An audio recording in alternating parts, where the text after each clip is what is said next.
पर रियासत बि साज़िशूं करे थी, मुख़्तलिफ़ साज़िशूं आहिनि। मां हिन महिल ॻाल्हायां थो, चंद हिकिड़ा नंढड़ा वाक़िया ॻणायां थो जंहिं ते सोशल मीडिया असांजी क़ौम जे नौजवाननि में हिकिड़ो जेको आहे सो कावड़ बि आहे, क्रोध बि आहे। ऐं मूं अॼु जॾहिं इहा शइ पढ़ी मूंखे बि इहा ॻाल्हि हिकिड़ी महसूसु थी, मां उन ते बि अचां थो। पर उन खां वधीक मां अचां थो, रियासत असांजे ख़िलाफ़ जेके साज़िशूं करे पई, उन्हनि साज़िशुनि जी मजमूई हिकमत अमलीअ खे ऐं तव्हां क़ौम जे अॻियां, क़ौम जे नौजवाननि जे अॻियां मिसाल ॾेई तव्हांखे ॿुधायां थो त रियासत छा पई करे।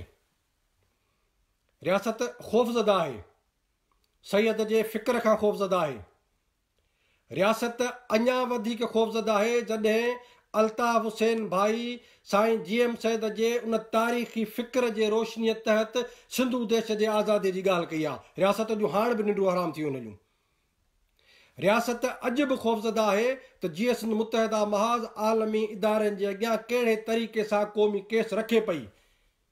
रियासत इन ते परेशान आहे, पंजाबी फ़ौज इन ते परेशान आहे, उन जूं एजेंसियूं इन ते बि परेशान आहिनि त कहिड़े तरीक़े सां सिंध जी क़ौमी तकमील नौ जे लाइ सिंध जे उर्दू ॻाल्हाईंदड़ आबादीअ खे सिंधी क़ौम जे वसी तर तारीख़ी, क़ौमी ऐं समाजी सघ जे जुज़ तौरु असां कीअं उर्दू आबादीअ खे जेको आहे सो सिंध में ज़िम कयो आहे, इन ते समूरी रियासत ऐं उन जूं एजेंसियूं, उन जी फ़ौज परेशान आहे। पर रियासत जी हिकिड़ी घिनाउनी, हिकिड़ी घणरुखी साज़िश इहा बि आहे जंहिं ते घणे वक़्त खां वठी मुंहिंजी नज़र आहे, मां मुख़्तलिफ़ दोस्तनि खे उहो ॿुधाईंदो रहियो आहियां त रियासत असांखे कीअं थी कमज़ोर करे। पर इन खां अॻु में ही चंद ॻाल्हियूं ॿियूं जेके आहिनि से कयां थो त सिंध जे अंदरि हिन महिल ताज़ी जेका ख़बर आहे, जेका मां उन ते ॻाल्हाइणु चाहींदुसि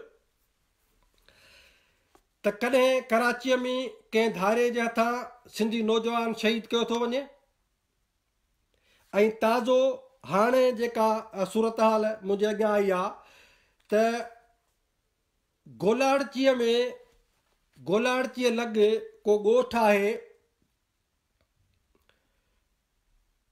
मीर मोहम्मद सूमरो, उन में धारियनि उन ॻोठ ते हमिलो करे ऐं सिंध जे न्याणियुनि जूं, असांजे न्याणियुनि, माउनि ऐं भेणुनि जे मथां तशदुद कयो आहे, लठियूं आहिनि, उन जूं ॿाहूं भॻियूं आहिनि। उन खां सवाइ हिकु ॿियो ॻोठ आहे घारे में, नौजवान ग़ुलाम अली कलमती, उनखे हिकिड़े धारीअ गोलियूं हयूं आहिनि, उहो माना ज़ख़्मी आहे, उन जो रतु पियो ॻड़े, सिंधी न्याणियुनि जो रतु पियो ॻड़े। धारिया असांखे लठियूं हणी कराचीअ खां पोइ अंदरूनी सिंध में बि हाणे उन्हनि जेको आहे सो सिंधी माण्हुनि खे कुटणु शुरू कयो आहे। उन खां सवाइ 4 ॾींहं 5 ॾींहं अॻु हिकिड़ी सोशल मीडिया ते ख़बर पुॻी, जामशोरे मां, कोटड़ीअ खां जामशोरे को माण्हू वियो पिए, मां हुनजो नालो नथो खणां वरी मतां उनखे बि का तकलीफ़ अचे।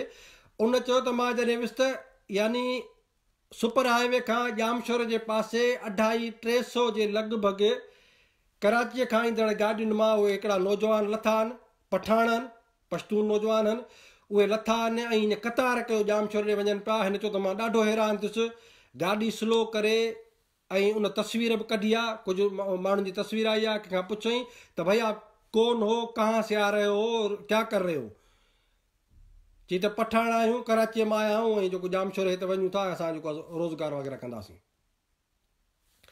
यानी 300 माण्हू 250 माण्हू उहे जामशोरे में अचनि था ऐं सिंध जे हर ज़िले में इन खां सवाइ तबलीगी जमायत जे अण में सिंध जे हर ॻोठ में धारियो जेको आहे सो सर्वे बि करे पियो, एजेंसियुनि जे लाइ इंफॉर्मेशन जो किरदारु अदा करे पियो एजेंट तौरु, ऐं माक़ूल क़िस्म जी जेका जॻहियूं आहिनि, कहिड़े सिंध जे ॻोठ में, कहिड़े नंढे वॾे शहर में कहिड़े वॾे शहर जे पाड़े में का माकूल जॻह आहे त उते धारियुनि खे सेट कयो वञे, आंदो वञे। इन क़िस्म जो वसी तर हिकिड़ो जेको नेटवर्क आहे उहो ISI जे तरफ़ां तबलीगी जमायत जे सूरत में सॼी सिंध में फिरनि पिया। अॼु बि हिकिड़ी क्लिप ॾिठी अथमि। पहिरें बि इन सॼी सूरत हाल ते जेको असां ॻाल्हाए चुका आहियूं, माण्हू जज़्बाती था थियनि। अबा तव्हां इस्लाम जे ख़िलाफ़ु आहियो, तव्हां मज़हब जे ख़िलाफ़ु था ॻाल्हायो।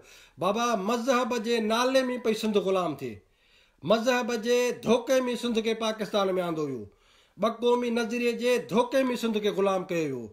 असांजा वसीला, असांजो पाणी, सिंध जो मादनी ज़ख़ीरा, सिंध जूं नौकरियूं, सिंध जी ज़मीन, सिंध जो कोयलो, सिंध जो तेल गैस, इहो सभु कुझु पंजाब खयो पियो वञे मज़हब जे आड़ में। तंहिंजे करे असीं मज़हब जे ख़िलाफ़ु न आहियूं। दुनिया जे समूरनि मज़हबनि जी असीं इज़त था कयूं। असीं उन ज़हनियत जे ख़िलाफ़ु आहियूं जंहिंखे मज़हब जे नाले में सिंध जे क़ौमी ग़ुलामी ऐं सिंध जे क़ौमी वजूद जे ख़िलाफ़ु इस्तेमालु कयो पियो वञे। छा पठान अचे असांखे कलमो पढ़ाईंदा? यानी वाना वज़ीरिस्तान में ही मज़लूम क़ौमुनि जो मामिलो न आहे। सिंध जे डेमोग्राफी जो सुवालु आहे, सिंध जे मुआशी वसीलनि जो सुवालु आहे, सिंध जे सियासी जबर इस्तेहसाल जो सुवालु आहे। इन करे पठान बाबा मज़लूम क़ौम आहे, पंहिंजे घर हुजो त ख़ुशि रहो। पर असांखे उतां वाना वज़ीरिस्तान मां, उतां रायवंड मां काफ़िलनि जे सूरत में अचे सिंधी क़ौम खे कलमो था पढ़ाइनि। इन जो साफ़ मतिलबु आहे त जेको सिंध जो मज़हबी असांजो जेको मौलाना आहे पंजाब खे उन ते बि शक आहे त इहो मुस्लमान कोन्हे को।